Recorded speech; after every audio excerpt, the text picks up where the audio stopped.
ప్రభునందు ప్రియులైన మీకందరికీ యేసుక్రీస్తు ప్రభువారి నామంలో శుభవందనాలు తెలియజేస్తూ ఉన్నాం. దైవజనులు బ్రదర్ భక్త సింగ్ గారి పరిచర్యలో నుండి దైవ మర్మములు అక్టోబర్ 19.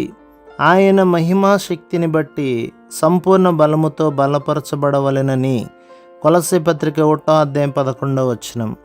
ఫిలిప్పీ పత్రిక 4:19 పౌలు చెప్పుచున్న రీతిగా నా దేవుడు మీ ప్రతి అవసరమును తీర్చును. యేసుక్రీస్తు ప్రభువును మన జీవితములలో మహిమపరచుట వలననే విశ్వాసము ద్వారా ఆయన పునరుత్థాన శక్తిని వెల్లడి చేయుదుము.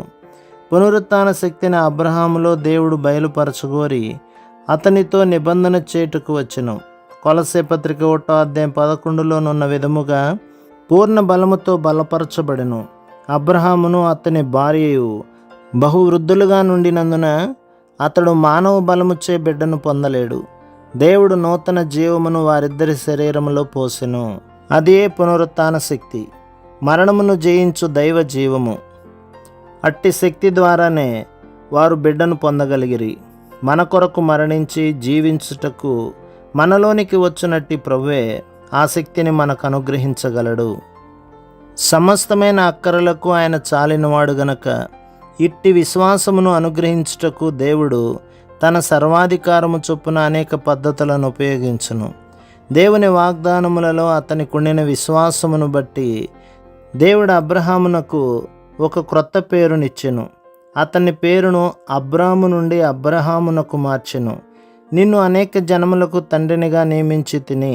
5వ అతడును అతని భార్యయు సందేహముల నుండి అవిశ్వాసము నుండి విడుదల పొందినంత వరకు దేవునిచే పరీక్షించబడిరి. ఎంతో ప్రేమతో ఓపికతో వారి ఇరువురికి బలమైన విశ్వాసమును దేవుడు అనుగ్రహించెను.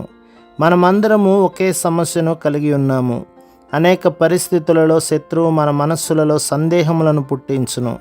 కానీ దేవుడు ప్రేమతో మనలను గద్దించుచు సహాయము చేయుచుండును. దేవుడు మన మానవ హద్దుబాటులను ఎరిగి ఉన్నాడు.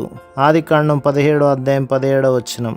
కనుక బలమైన విశ్వాసం అనుగ్రహించుటకు, భయమును సందేహములను తొలగించుటకు దేవుడు తరచుగా తన వర్తమానికులను మన యొద్దకు పంపించుచుండెను. కీర్తనలు 103:14. ప్రభు మిమ్మును మీ కుటుంబమును మీ సంఘమును దీవించి ఆశీర్వదించునుగాక. ఆమెన్.